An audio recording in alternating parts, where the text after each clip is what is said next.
We hear often from people saying that Alberta cannot separate because they will not get enough votes to change the constitution. Does this apply differently? Like, how does that work?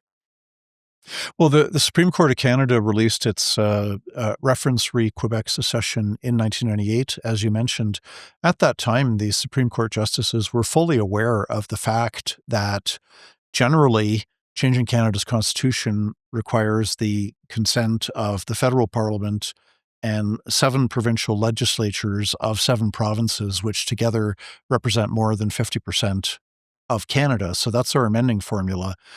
7 provinces plus the federal government, and I believe it has to be done within a time period of 5 years. And so if you wanted to remove Section 33, the notwithstanding clause from the Charter, for example, that could be done by majority vote of federal parliament and majority votes in 7 provincial legislatures. And you could say, okay, we're going to get rid of the notwithstanding clause. That's a general approach.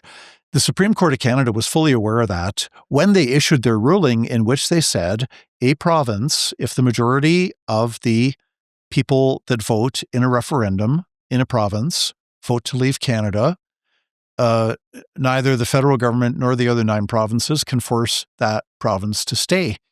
Now, they did say that about Quebec, but there's nothing in that ruling that does not apply to Alberta.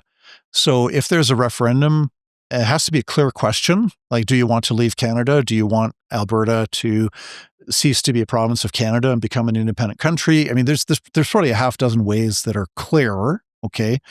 If it's a clear question and the majority of voters in a referendum vote yes to leave, then the rest of Canada, primarily the federal government, but I'm sure they would consult with the other 9 premiers, the rest of Canada has to negotiate. And yeah, the negotiations would be a lot of hard work, but Slovakia separated from Czechoslovakia, and I'm sure there's lots of hard work involved to negotiate all these various details.